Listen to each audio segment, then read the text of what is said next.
The spring morning carried the scent of apple blossoms and fresh-turned earth when the stranger rode into Cedar Falls, his horse's hooves striking the packed dirt-maned street with deliberate arrogance. Thomas Hartwell looked up from his anvil, sweat beading on his weathered brow as he shaped the red-hot iron shoe between his massive hands. The rhythm of his hammer had been the heartbeat of this frontier town for near on 15 years, steady and reliable as sunrise itself.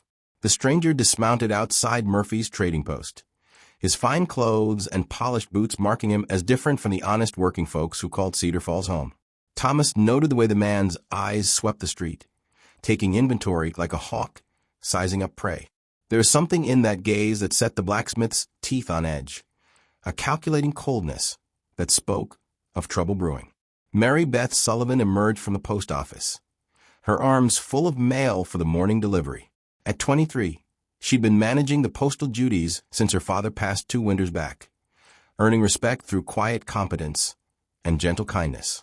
Her brown hair caught the morning light as she sorted through letters, preparing for her rounds to the scattered homesteads beyond town. The stranger's attention fixed on her like iron drawn to a magnet. "Well now, what do we have here?"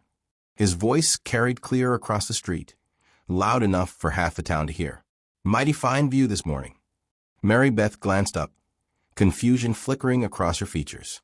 She'd been raised proper, taught to offer courtesy to travelers, but something in the man's tone made her step closer to the post office door. Thomas set down his hammer, the familiar weight of protective instinct settling heavy in his chest. He'd known Mary Beth since she was knee-high to a grasshopper, had watched her grow into the kind of woman who brought light to a room just by entering it. The stranger's tone carried disrespect thick as molasses, and it stirred something dangerous in the blacksmith's blood. "Morning, miss," the stranger continued, his words sliding out smooth as snake oil. "Name's Vincent Carrick. I'm here on business, but I ain't opposed to mixing pleasure with work." His gaze traveled over Mary Beth in a way that made Thomas's jaw clench, especially when the local scenery's this accommodating. Mary Beth's cheeks flushed pink, but not from pleasure. "Good morning, sir. If you need postal services, I'll be happy to assist you properly."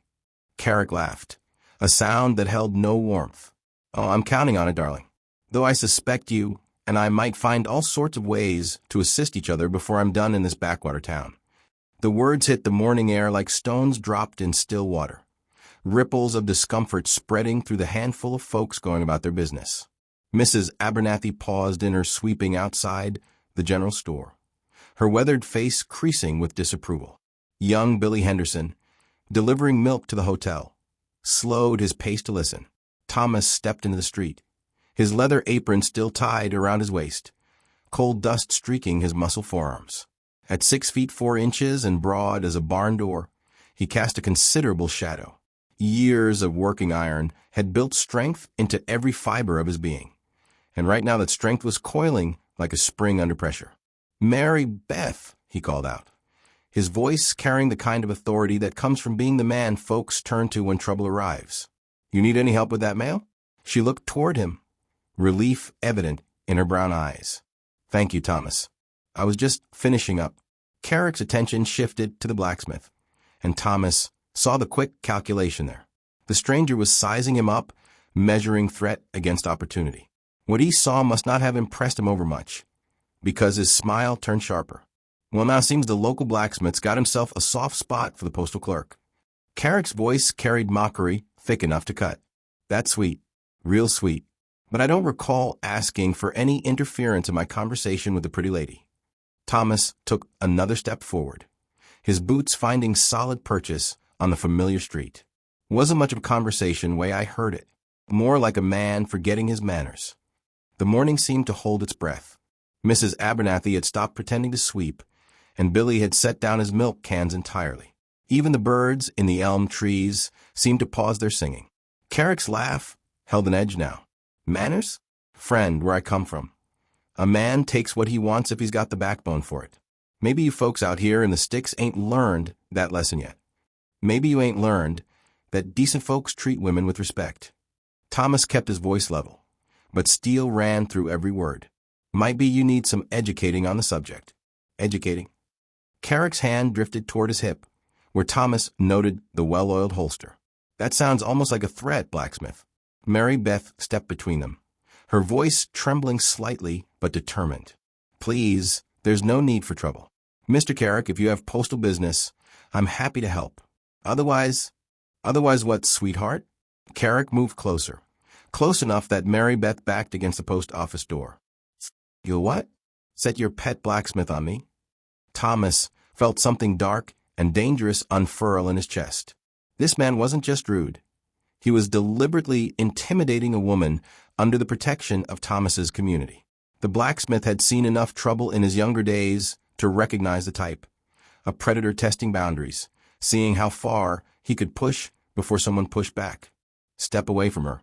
Thomas's voice dropped to a rumble that seemed to come from somewhere deep as bedrock. Now, Carrick turned to face him fully, his stance shifting to something more balanced, more ready. Or what? You'll make me? The confrontation might have escalated right there. But Mary Beth found her voice again. Thomas, please. It's all right. I can handle this. But it wasn't all right, and Thomas knew it. This stranger had ridden into their town like he owned it, treating their women like property to be assessed and claimed. Cedar Falls had been built by good people who looked out for each other, who understood that strength meant protecting those who needed protection. Lady's got spirit, Carrick said, his attention swinging back to Mary Beth. I like that. Makes things more interesting. He reached out as if to touch her cheek. Thomas moved faster than a man his size had any right to move. His hand clamped down on Carrick's wrist before the stranger's fingers could reach Mary Beth's face. The grip of a blacksmith who'd spent years shaping iron was not something easily broken. I said step away. Carrick's face went white, then red. He tried to pull free, but Thomas's grip held firm as a vice. For a moment, something like fear flickered in the stranger's eyes, quickly replaced by rage. Let go of me, you overgrown ox, or I'll... You'll what? Thomas released the man's wrist with a slight push that sent Carrick stumbling backward. You'll show some respect for the ladies of this town. That's what you'll do. Carrick rubbed his wrist, his expression turning ugly. This ain't over, Blacksmith. Not by a long shot. No, Thomas agreed quietly. I don't reckon it is. The stranger stalked toward the hotel, his fancy boots clicking against the wooden boardwalk with sharp, angry sounds. Thomas watched him go, every instinct screaming that Vincent Carrick was the kind of trouble that didn't solve itself with one confrontation. Mary Beth touched his arm gently. Thank you, Thomas. I didn't know what to do. You did fine. He looked down at her, seeing the way her hands shook slightly as she clutched the mail. But you need to be careful around that one. He ain't the type to forget a slight, and he sure ain't the type to take no for an answer. I can take care of myself, she said, but there was uncertainty in her voice. I know you can, but you ain't got to do it alone. Mrs. Abernathy approached them, her face grave. Thomas, that man's got the look of real trouble about him. What kind of business you suppose he's got here? Nothing good, Thomas replied, watching Carrick disappear into the hotel. Nothing good at all. The rest of the morning passed with an undercurrent of tension that hadn't been there before. Thomas returned to his forge, but his ears stayed tuned to the sounds of the street. He heard Carrick emerge from the hotel around noon, heard the man's voice raised in conversation with Bob Murphy at the trading post. The words were too distant to make out clearly, but the tone carried, arrogant and demanding. Around 2 o'clock, Sarah Jenkins came running to the smithy, her 7-year-old legs pumping hard. Mr. Thomas, that mean man made Miss Mary Beth cry. Thomas's hammer paused mid-swing. What happened, little one? He was asking her all sorts of questions about who lived where and who had money and such. And when she wouldn't tell him, he said terrible things about what happens to women who don't cooperate with businessmen like him. The iron on Thomas's anvil cooled forgotten as he untied his apron. Where is she now? At the post office. But she locked the door and won't come out. Thomas knelt down to Sarah's level. You go on home to your mama now. And Sarah, you stay close to home for a while, you hear me?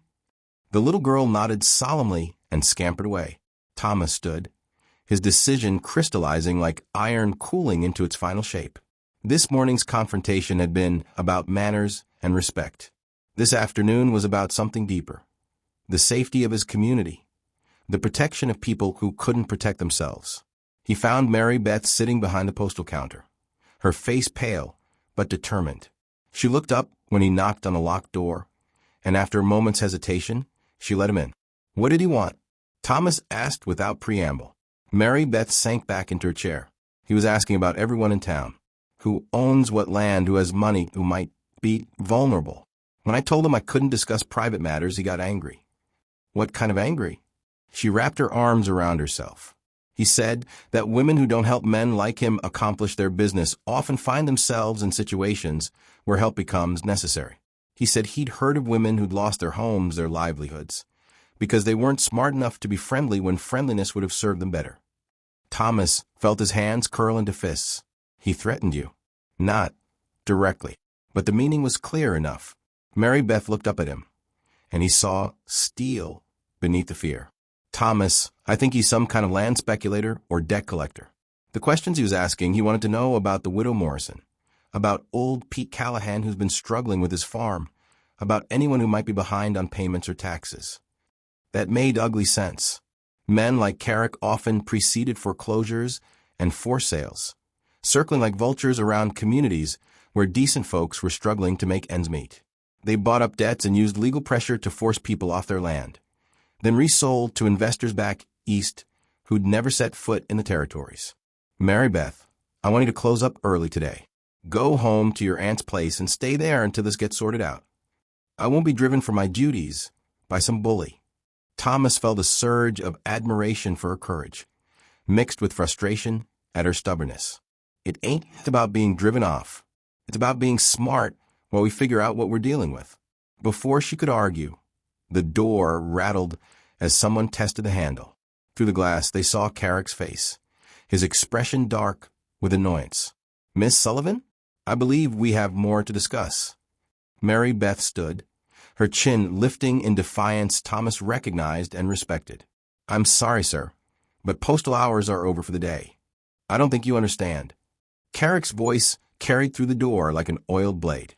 I'm not the kind of man who accepts inconvenient answers. Open this door. Thomas moved to stand beside Mary Beth, his presence clearly visible through the glass. Carrick's eyes fixed on him, and something calculating flickered there. Ah, the blacksmith again. How convenient. Carrick's smile held no warmth. Perhaps you can help me explain to Miss Sullivan here that cooperation serves everyone's interests better than unnecessary difficulties. Perhaps you can explain to me what business gives you the right to threaten a woman in my town. Thomas replied, his voice carrying through the wooden door. Threaten? Friend, I think you misunderstand my intentions entirely. I'm simply trying to conduct legitimate business, and I find that friendly cooperation makes everything proceed so much more smoothly. Thomas had heard enough. He unlocked the door and stepped outside, closing it firmly behind him. Mary Beth's safety was paramount, but this conversation needed to happen without her in the middle of it. Let me have that friendly cooperation, Thomas said. What kind of business? Carrick's smile widened, but his eyes remained cold as Winter Creek water. The kind that's going to change things around here, Blacksmith. See, I represent certain interests back east. Interests that have acquired various debts and obligations in this area. My job is to collect on those investments. And threatening women is part of your collection process. I don't threaten anyone. I simply explain realities. Sometimes those realities include the unfortunate consequences of being uncooperative with legitimate business concerns.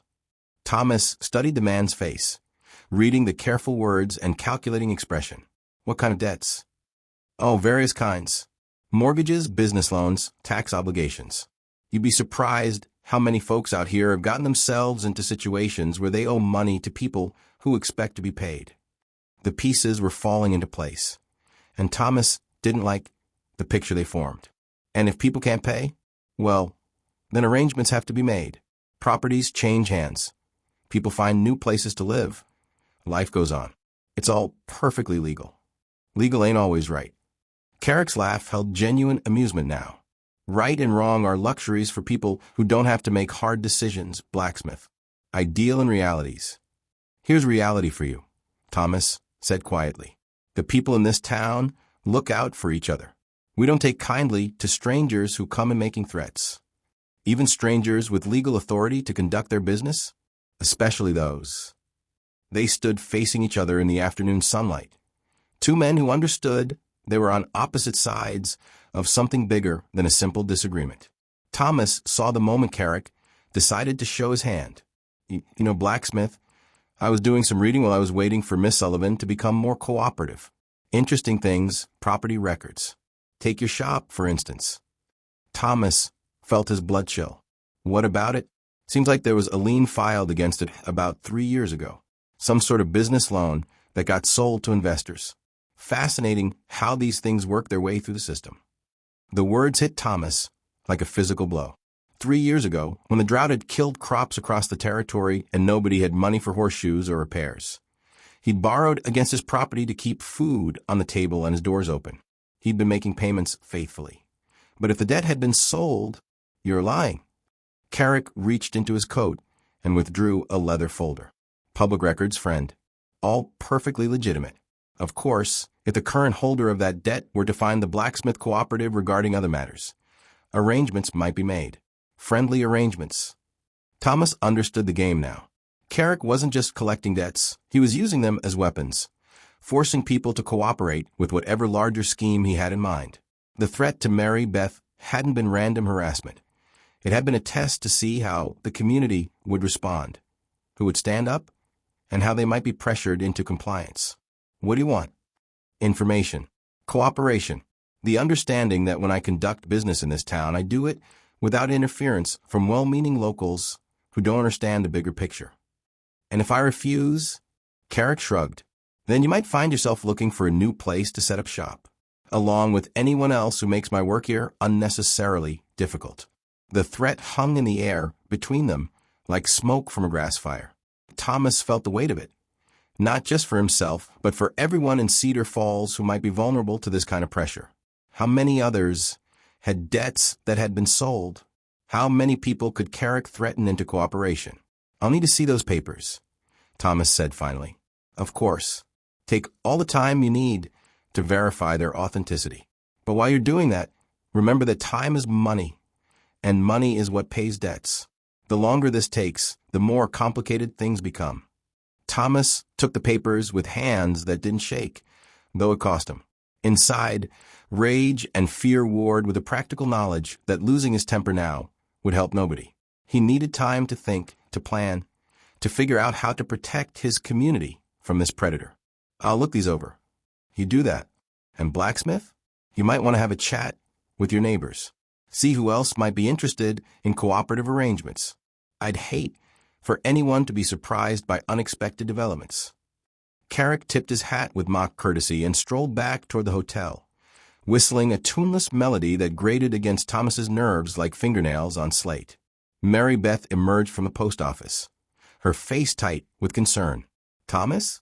What did he say? Nothing good. Thomas folded the papers and slipped them into his pocket. But nothing we can't handle either. What aren't you telling me?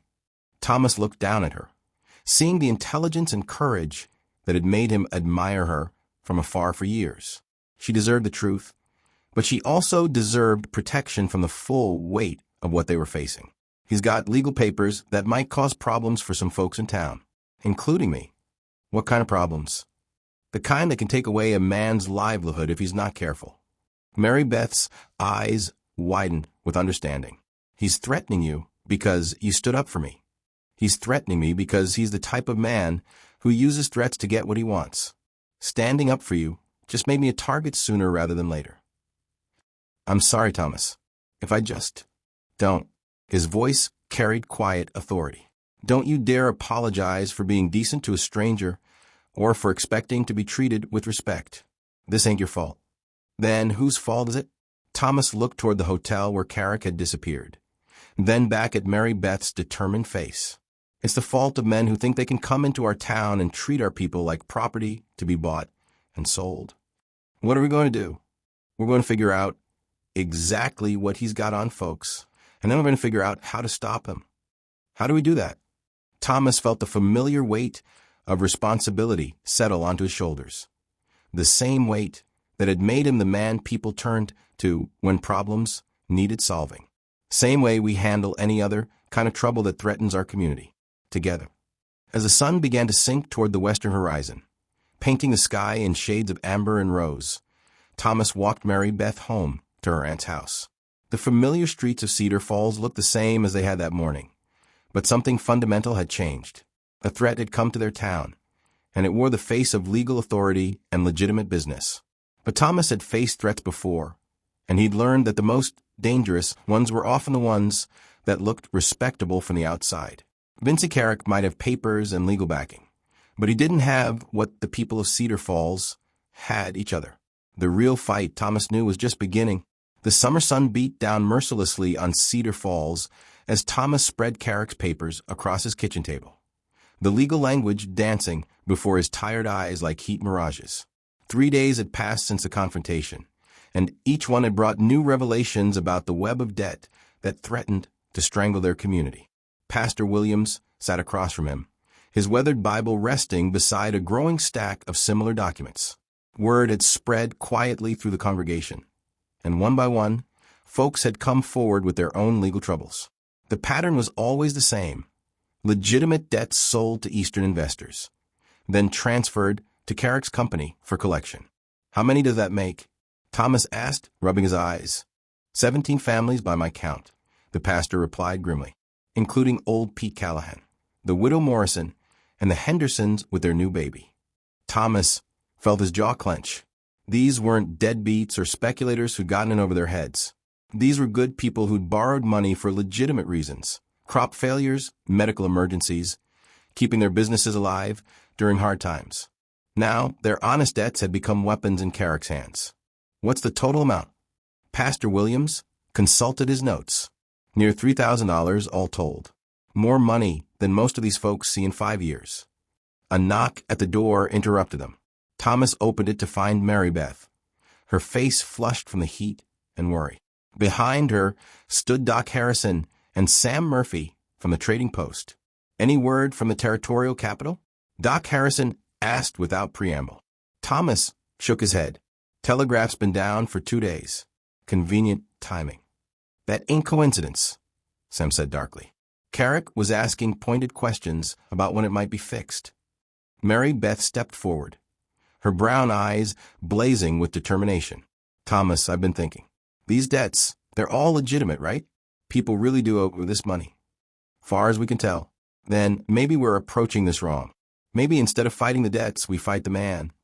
Pastor Williams looked up from his papers. "What do you mean, child?" "I mean, we find out exactly who Vincent Carrick is and what he's really doing here. Because I don't believe for 1 minute that this is just about collecting debts." Thomas studied her face, seeing the quick intelligence that had always drawn him to her. "You think there's something else?" "I know there is. Yesterday, I overheard him talking to someone at the hotel. He was discussing property values and railroad surveys. This isn't about collecting $3,000 in scattered debts, Thomas. This is about something bigger." Doc Harrison frowned. "The railroad? But the nearest line is 50 miles south." "Maybe not for long," Mary Beth said. "What if someone knows something we don't? What if there are plans to extend the line through here?" The possibility hit Thomas like a sledgehammer. If the railroad was coming through Cedar Falls, the land values would increase tenfold overnight. A man who controlled enough property or forced enough people off their land could make a fortune. That would explain why he wants information about everyone in town. Sam said slowly. "He's not just collecting debts. He's positioning himself to control as much land as possible before the news breaks." Pastor Williams closed his Bible with a soft thud. "If that's true, then this isn't just about the folks who owe money. It's about all of us." "How do we prove it?" Thomas asked. Mary Beth smiled, and there was something fierce in the expression. "The same way we prove anything around here. We ask the right people the right questions." Over the next week, Mary Beth proved herself a formidable investigator. Her position at the post office gave her access to correspondence patterns, and her natural warmth made people willing to share information they might not tell others. Slowly, a picture began to emerge. Carrick had been making similar rounds through small towns, all along the potential railroad route. Always the same pattern: arrive with debt papers, pressure vulnerable residents, gather information about land ownership and local politics. In 2 towns, he'd succeeded in forcing enough people off their property to control key parcels when the railroad announcements came. "He's not working alone," Mary Beth reported during an evening meeting in Thomas's kitchen. "There's a whole network of them, working different territories. Someone with serious money is backing this operation." Thomas felt pieces clicking into place. That's why he was so confident about the legal papers. He's done this before and it's worked. "Not this time," Pastor Williams said quietly. "Not if we have anything to say about it." But saying it and doing it were different things, as they discovered when Carrick began applying pressure in earnest. It started with old Pete Callahan. The 70-year-old farmer had borrowed $200 3 years back to replace his barn roof after a storm. Now Carrick was demanding immediate payment of the full amount plus accumulated interest and fees, nearly $400 total. Pete came to Thomas's forge on a sweltering Tuesday morning, his normally proud shoulders bent with worry. "Thomas, I don't know what to do. I ain't got that kind of money. And he says if I don't pay by Friday, he'll take the farm." "Can he do that legally?" Papers seemed to say so. Doc Harrison looked them over, and they appeared genuine. Thomas set down his hammer, thinking hard. Pete's farm wasn't worth much, maybe $300 in a good market. But it sat right where a railroad depot might logically be built, making it potentially valuable beyond its current worth. "Pete, don't sign anything. Don't agree to anything. We'll figure this out." But Carrick wasn't content to wait for their figuring. That afternoon, he appeared at the Henderson place while young Billy was helping his father repair fence. Mrs. Henderson was alone with the baby when Carrick knocked on her door. The story came out that evening when James Henderson stormed into Thomas's shop, his face white with rage. "He threatened my wife, Thomas. Told her that women with babies needed to be especially careful about having secure homes. Said it would be a terrible thing if little ones had to grow up without proper shelter because their parents made poor financial decisions." Thomas felt familiar anger building in his chest. What exactly did he say? "He offered to buy our debt for half what we owe. Said it was generous, considering we can't pay the full amount anyway. When Sarah told him we'd need time to think about it, he said time was something folks with babies couldn't afford to waste. Said babies were delicate things and situations could change fast." The threat was clear enough, even wrapped in seemingly reasonable language. Pay up or lose everything. And if you have children, well, that just makes your situation more precarious.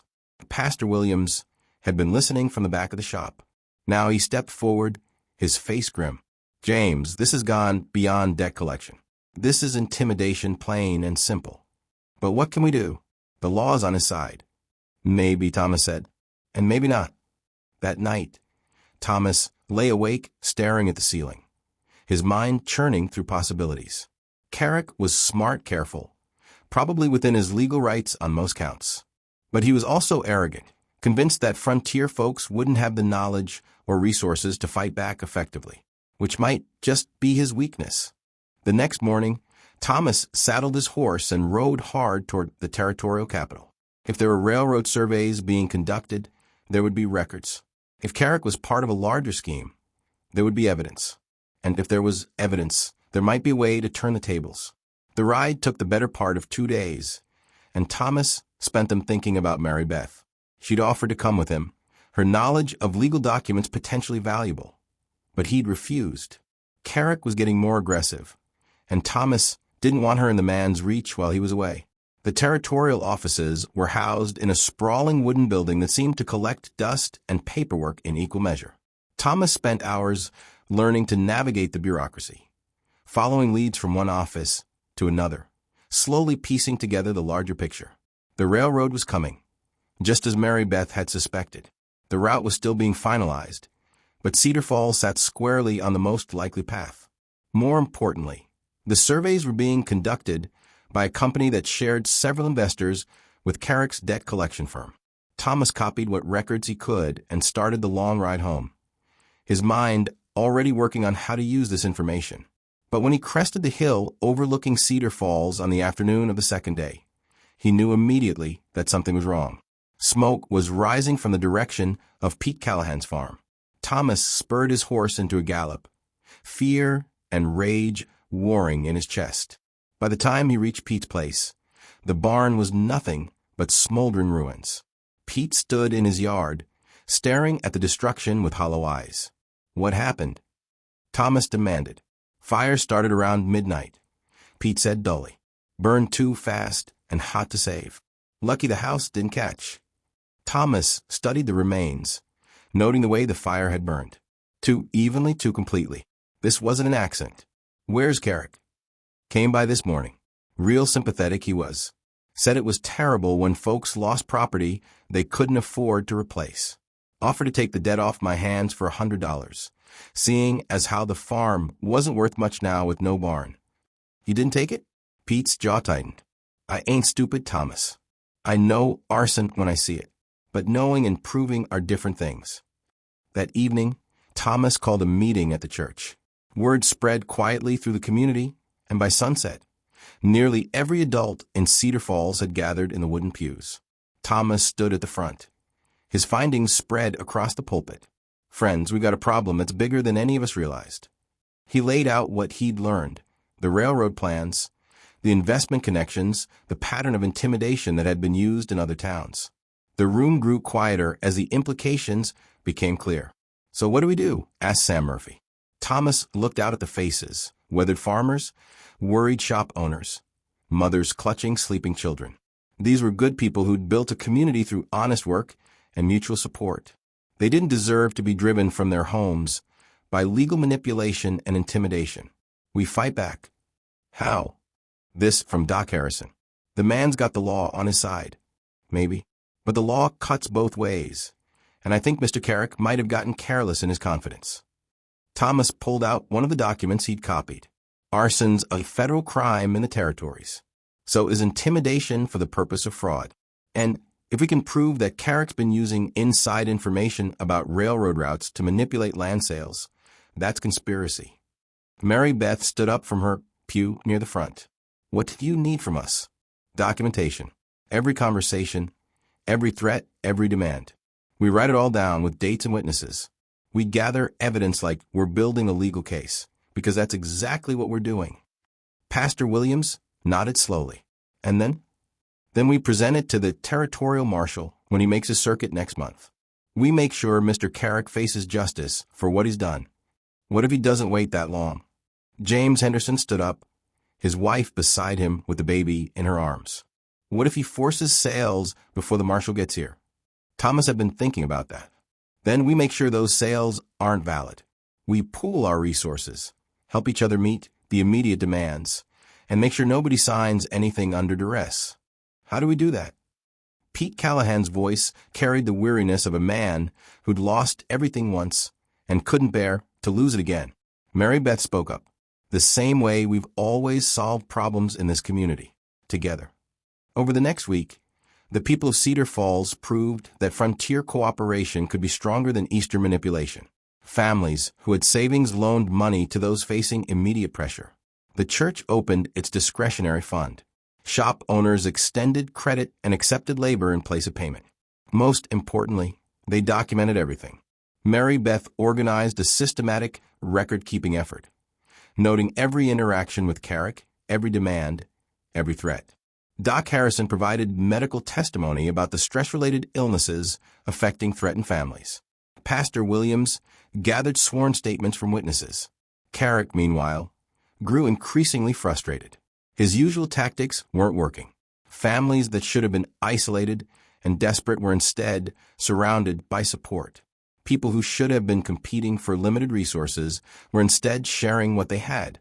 The breaking point came on a sweltering Thursday afternoon when Carrick confronted the widow Morrison outside the general store. She'd been shopping for her grandchildren, spending carefully from her limited funds, when Carrick approached her with his usual mixture of legal pressure and veiled threats.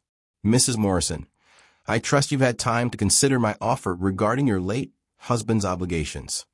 The elderly woman straightened her shoulders. I have indeed, Mr. Carrick, and I've decided to decline. I'm afraid that's not really an option. The debt exists, and it must be satisfied. Oh, it will be, but not on your terms. Thomas emerged from Murphy's store in time to see Carrick's face darken. I don't think you understand the seriousness of your situation, ma'am. A woman your age, living alone, circumstances can change very quickly. That was a step too far. Thomas crossed the street with deliberate calm, his blacksmith's muscles coiled and ready. Mrs. Morrison, is this gentleman troubling you? Just conducting business, Thomas. Though Mr. Carrick seems to have some confused notions about how business is conducted in our town. Carrick turned to face Thomas, and there was real anger in his expression now. You again. I might have known you'd be stirring up trouble. Only trouble I see is a man threatening an elderly woman on a public street. I wasn't threatening anyone. I was explaining realities. Funny thing about realities, Thomas said conversationally. They tend to change depending on your perspective. What's that supposed to mean? Thomas smiled, and there was no warmth in it.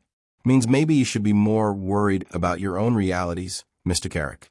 Starting with the reality that arson is a federal crime. For the first time since arriving in Cedar Falls, Vincent Carrick looked genuinely rattled. I don't know what you're implying. I'm not implying anything. I'm stating facts. Barn fires that burn too hot and too fast. Convenient timing right after property owners refuse to sell. Patterns that look mighty suspicious to folks who know what to look for. You can't prove anything. Maybe not yet, but the territorial marshal will be through here in 2 weeks, and he's real interested in hearing about certain business practices that have been reported in towns along the railroad route. Carrick's composure cracked further. You're bluffing. Am I? Thomas reached into his pocket and pulled out one of the official documents he'd copied. Seems like someone's been using inside information about railroad surveys to manipulate land sales. Federal offense. That is, conspiracy to defraud. The color drained from Carrick's face as he recognized the document. Where did you get that? Same place the marshal's going to get his copies. Funny thing about territorial records. They're public information if you know how to ask for them. Mary Beth appeared at Thomas's elbow, as if summoned by the confrontation. Mr. Carrick, I have some correspondence for you. Seems someone's been asking questions about your activities in other territories. She handed him a telegram that Thomas knew contained nothing more threatening than a routine business inquiry. But Carrick's guilty conscience filled in details that weren't there. This is harassment, Carrick said, but his voice lacked its usual confidence. This is justice, Mrs. Morrison said firmly, and it's about time. That evening, as Thomas walked Mary Beth home through the gathering dusk, she slipped her hand into his. The gesture was simple, natural, but it sent warmth through him that had nothing to do with the summer heat. Do you think he'll leave? She asked. Maybe. Or maybe he'll try something desperate first. Are you worried? Thomas considered the question. About Carrick? No. About what happens next. A little. What do you mean? I mean, when this is over, things are going to change around here. The railroad's still coming. Land values are still going to rise. We can stop Carrick, but we can't stop progress. Mary Beth was quiet for a moment. Maybe we don't need to stop it. Maybe we just need to make sure it benefits the people who've built this community instead of the people who want to exploit it. And how do we do that? She stopped walking and turned to face him. The same way we've done everything else. Together. Standing there in the fading light, with the familiar sounds of their town settling into evening around them, Thomas felt something shift in his chest. The protective instinct that had driven him to confront Carrick was expanding, growing into something larger and more complex. Mary Beth, he said quietly. Yes. When this is all over, I'd like to talk to you about the future. About our future. Her smile was radiant in the twilight. I'd like that, Thomas. I'd like that very much. As they reached her aunt's house, Thomas realized that Carrick's arrival had changed more than just the immediate dynamics of their community. It had forced them all to examine what they valued, what they were willing to fight for, and what kind of future they wanted to build. The stranger had come to teach them a lesson about power and exploitation. Instead, he was about to learn a lesson about the strength of people who stood together against those who would divide them. The real confrontation was still ahead, but Thomas no longer feared it. They were ready. The first frost came early that year, painting the windows of Cedar Falls with delicate ice crystals that caught the morning sun like scattered diamonds. Thomas stood at his forge, watching his breath mist in the cold air as he worked the bellows. 2 weeks had passed since his confrontation with Carrick over Mrs. Morrison, and the tension in town had grown thick as winter molasses. Carrick hadn't left, despite Thomas's threats about the territorial marshal.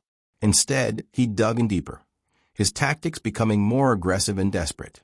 The man had clearly realized that his usual methods weren't working in Cedar Falls, and like a cornered animal, he was becoming dangerous. Mary Beth pushed through the door of the smithy, bringing a swirl of cold air and the scent of coming snow.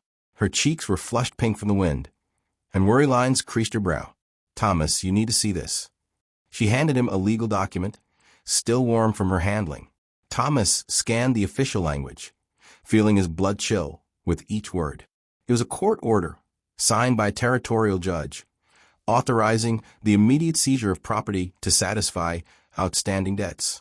The list included nearly every family they'd been trying to help. When did this come? This morning, with the mail. But Thomas, look at the date. He checked again, noting what she'd seen. The order was dated 3 days ago, but it had supposedly been signed in the territorial capital. A 5-day, right away. This is impossible. Unless someone knew exactly what to expect and had the papers prepared in advance, Mary Beth said grimly. Someone who's been planning this for weeks. Thomas set the document on his workbench, his mind racing through implications. Have you told anyone else? Pastor Williams and Doc Harrison. They're spreading the word quietly. We're meeting at the church after supper. How long do we have? According to this, Carrick can begin seizing property tomorrow morning. The words hit Thomas like hammer blows. After weeks of careful preparation, of building their case and gathering evidence, they were out of time. Whatever they were going to do, it had to happen tonight. The church was packed that evening, every pew filled and folks standing along the walls. The mood was grim, but determined. These were people who'd faced drought, storms, Indian raids, and crop failures. They'd survived by standing together, and they weren't about to break now. Pastor Williams stood at the pulpit. The court order spread before him like an accusation. "Friend, we all know why we're here. Tomorrow, Vincent Carrick intends to begin taking our homes, our businesses, our livelihoods. The question before us is simple. What are we going to do about it?" Old Pete Callahan stood up from his seat in the front pew. Despite losing his barn, his voice carried steady resolve. "I say we fight. I've lived on my land for 40 years, and I ain't about to be driven off by some eastern schemer with fancy papers. How do we fight the law?" This from James Henderson, his wife Sarah, beside him with their baby sleeping in her arms. Thomas rose to his feet. "We start by making sure the law is being followed properly." He walked to the front of the church, pulling out the documents he'd been studying all afternoon. "This court order's got problems. Big problems." "What kind of problems?" Doc Harrison asked. "The kind that suggest it might not be worth the paper it's printed on." Thomas held up the order. "For one thing, the judge who supposedly signed this has been dead for 6 months. I confirmed it with the Territorial Records Office." A murmur ran through the congregation. Mrs. Morrison spoke up from her seat near the front. "Are you saying it's forged?" "I'm saying it's suspicious enough that any honest lawman would want to investigate before enforcing it." Mary Beth stepped forward. "There's more. I've been going through the postal records, tracking the timing of these documents. The pattern doesn't match legitimate legal proceedings." She spread her own papers across the pulpit. "Look at this. Carrick received confirmation of this court order the same day he submitted his initial property seizure requests. That's impossible unless someone knew what the judge was going to decide before the case was even heard." Pastor Williams examined the papers. "What does this mean for us?" "It means we have grounds to challenge the order," Thomas said. "But challenging it and stopping it are different things. Carrick's not going to wait for us to sort out the legal details. So what do we do?" Sam Murphy's voice carried the frustration they all felt. Thomas looked out at the assembled faces, neighbors who'd become family, people who'd supported each other through good times and bad. These weren't just property owners facing foreclosure. These were the heart and soul of Cedar Falls, the folks who'd built something decent and good in the middle of nowhere. "We make sure that when Carrick tries to seize property tomorrow, he finds out what happens when someone threatens our community." "You're talking about standing against a court order," Doc Harrison said carefully. "That's serious business." "So, is letting a fraud destroy people's lives?" Thomas replied. "If this order's legitimate, we'll face the consequences. But if it's not, and I'm betting it's not, then we're doing our duty as citizens to prevent a crime." The debate continued for another hour, voices rising and falling as people wrestled with the decision. Some argued for caution, pointing out the risks of opposing what appeared to be legal authority. Others pushed for direct confrontation, their anger at Carrick's tactics overriding their concern about consequences. In the end, it was Mary Beth who found the middle path. "What if we document everything?" she suggested. "We don't interfere with Carrick directly, but we make sure every action he takes is witnessed, recorded, and verified. If he's acting legally, the records will support him. If he's not, then we'll have evidence for the territorial marshal," Pastor Williams finished. Evidence that could put him in federal prison. Thomas felt the rightness of the plan settle into his bones. "We divide into teams. Each family facing seizure gets a group of witnesses. We record everything, what Carrick says, what papers he shows, how he conducts himself. We make it impossible for him to operate in secret. And if he tries to force the issue?" Pete Callahan asked. Thomas's smile held no warmth. "Then we make sure he understands that force cuts both ways." They spent the rest of the evening organizing. Teams were assigned, meeting points established, signals arranged. By the time the congregation dispersed into the cold night, every family in Cedar Falls knew their role in the next day's confrontation. Thomas walked Mary Beth home through streets that crackled with frost under their feet. The moon was nearly full, casting everything in silver light that made the familiar town look otherworldly and strange. "Are you scared?" Mary Beth asked as they reached her aunt's gate. "Terrified," Thomas admitted, "but not of Carrick." "What then?" "Of failing, of letting these people down, of watching our community get torn apart because I couldn't find a way to stop it." Mary Beth stopped and turned to face him. "Thomas Hartwell, you listen to me. You didn't bring this trouble to our town. You didn't create these debts or forge those papers or threaten our neighbors. All you did was stand up when standing up was needed. Maybe that's not enough. It's everything," she said fiercely. "It's what makes you the man you are, and it's why everyone in that church tonight was willing to follow your lead." She reached up and touched his face, her gloved fingers gentle against his cheek. "Whatever happens tomorrow, we'll face it together. All of us." Thomas covered her hand with his, feeling the truth of her words settle into his heart. "Mary Beth, when this is over, we'll have time to talk about the future.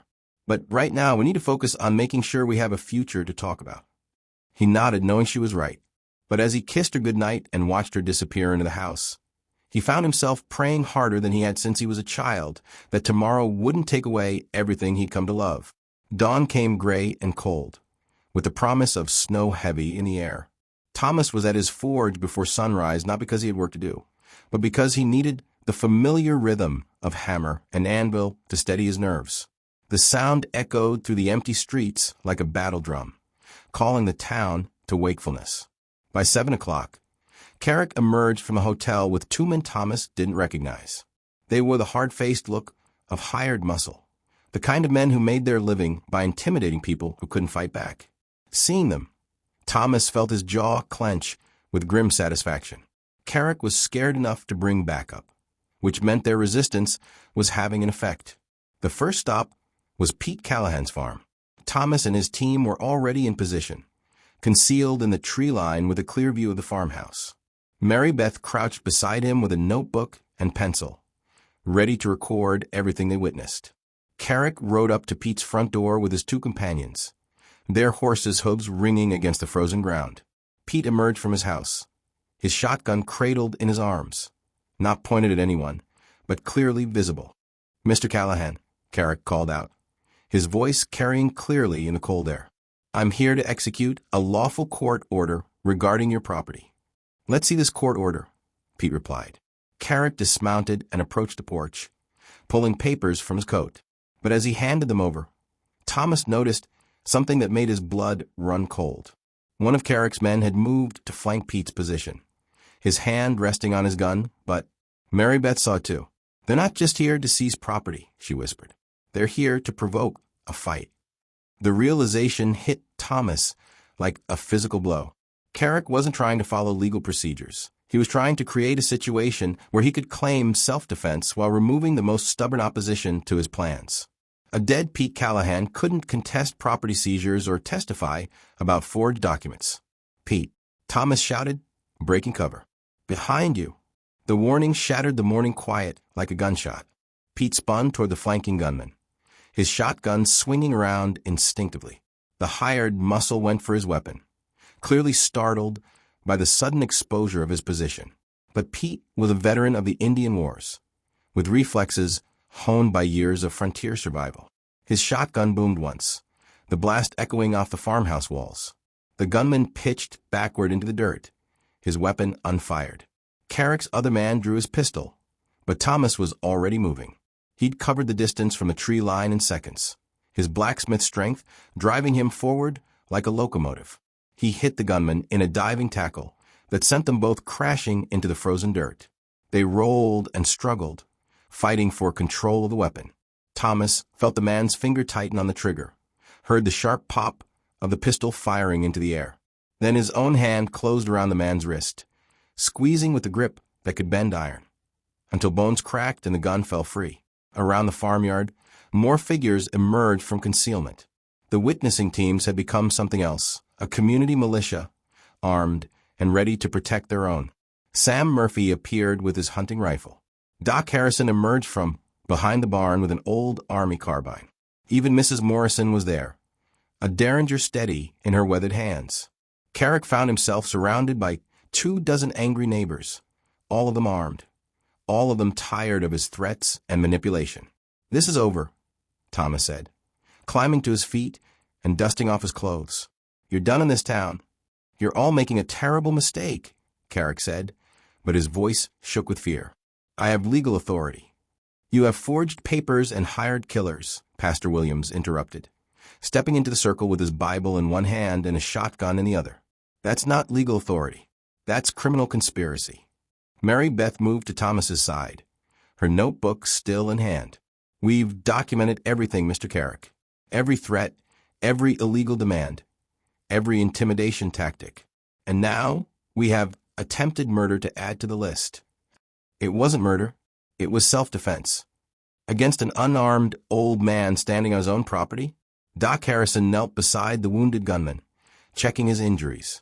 That's going to be a hard story to sell, especially with 24 witnesses saying otherwise.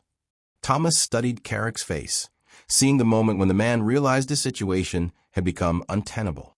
The careful legal manipulation had collapsed into open criminality, and there was no talking his way out of it. "Here's what's going to happen," Thomas said quietly. "You're going to pack your things and leave Cedar Falls. Today, you're going to withdraw all claims against property in this town.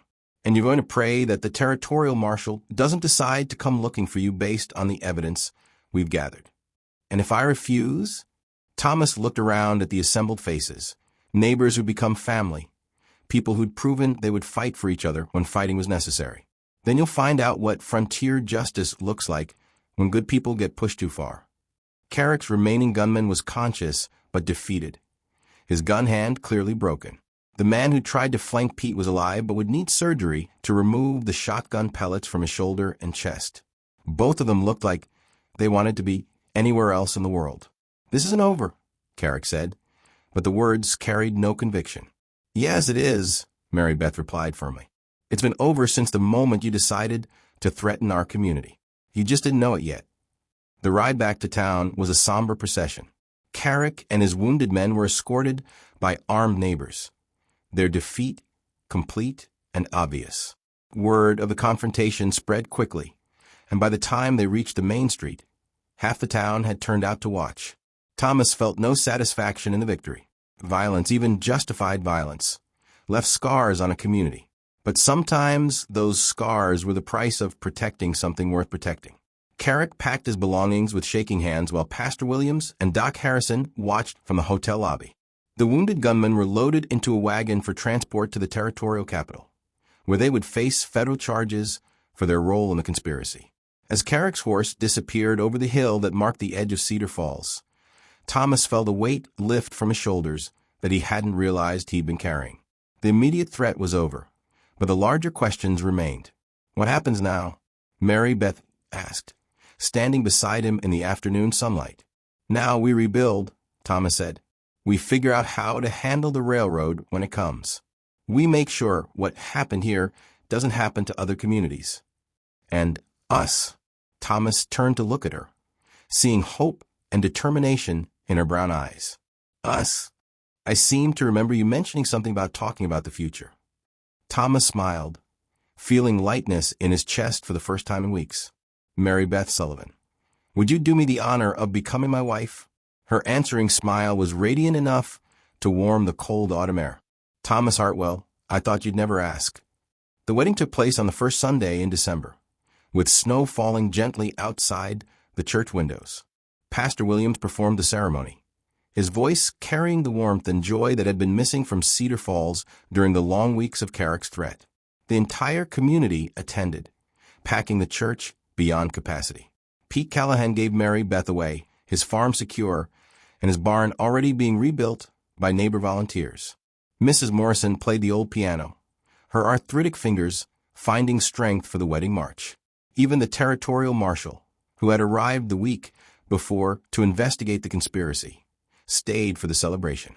Thomas stood at the altar in his best suit, watching Mary Beth walk toward him in a white dress that caught the light like fresh snow. She carried a bouquet of winter branches and hollyberries, the only flowers available in the deep cold. But to Thomas, she looked more beautiful than any spring bride could ever be. Dearly beloved, Pastor Williams began, his voice carrying to every corner of the packed church. We are gathered here today not just to witness the union of Thomas and Mary Beth, but to celebrate the triumph of love over fear, of community over greed, of good people standing together against those who would divide them. The words echoed the themes that had sustained them through the crisis. The power of people united in common cause, the strength that came from choosing to protect rather than exploit, the hope that grew from building something lasting and good.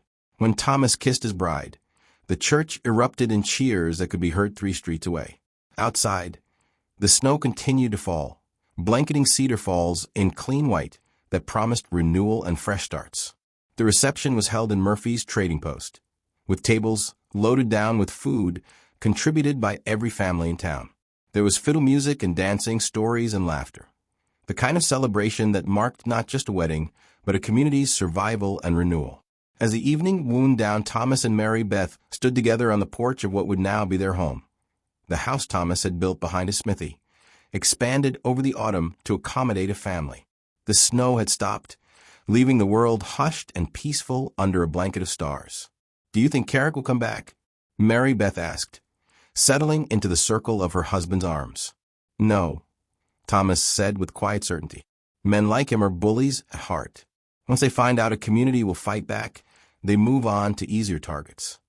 What about the railroad? It'll come eventually, but when it does, we'll be ready. We'll make sure it benefits the people who've built this place instead of the people who want to exploit it. Mary Beth was quiet for a moment, watching her breath mist in the cold air. Thomas, do you think what we did was right? The violence, It was a question that had haunted Thomas through the weeks since the confrontation. He'd spent long hours in prayer and contemplation, seeking guidance about the line between justice and vengeance, protection and aggression. I think we did what we had to do to protect innocent people, he said finally. I think we tried every peaceful option first, and only used force when force was used against us. I think God expects us to be shepherds as well as sheep, protecting those who can't protect themselves. And if we'd been wrong, if the papers had been legitimate, then we'd have faced the consequences. But we weren't wrong, and the people of this community are safe because we chose to stand up instead of standing aside. They stood together in comfortable silence, watching the lights of their neighbors' homes gleam warm and steady through the falling snow. Each light represented a family that was secure tonight. Children who would wake up in their own beds. Dreams that could continue because good people had chosen to fight for what was right. The territorial marshal had confirmed what they'd suspected.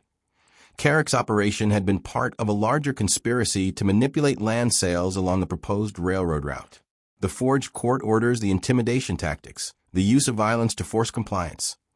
All of it was part of a systematic scheme to defraud honest settlers of their property. Justice had been served, but more importantly, a community had proven that ordinary people could stand against extraordinary corruption when they stood together.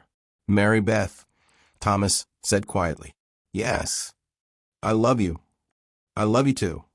And I promise you this, Whatever comes next, whatever challenges we face, we'll face them together. All of us. She turned in his arms to look up at him, her face glowing with happiness and hope. Together, she agreed, as they went inside to begin their new life together. The snow continued to fall over Cedar Falls, covering the scars of conflict with clean white promise. The blacksmith had taught the stranger a lesson about how to treat the ladies of the town. But more than that, a community had taught itself that love and courage and mutual support could overcome even the most sophisticated forms of evil. Spring would come again, bringing new challenges and new opportunities. The railroad would arrive eventually, bringing change that couldn't be stopped, but could be shaped by people who understood the difference between progress and exploitation. But tonight, Cedar Falls was at peace. The good people had won, the community was safe, and two hearts had found each other in the midst of the storm. In the end, that was what mattered most, not the victory over Carrick, but the victory of hope over fear, of love over loneliness, of people choosing to build something beautiful together in the middle of a harsh and often unforgiving world. The lesson had been taught and learned. Cedar Falls would endure, and so would the love that had grown from its defense. That was frontier justice at its finest, not the triumph of violence, but the triumph of everything violence threatened to destroy.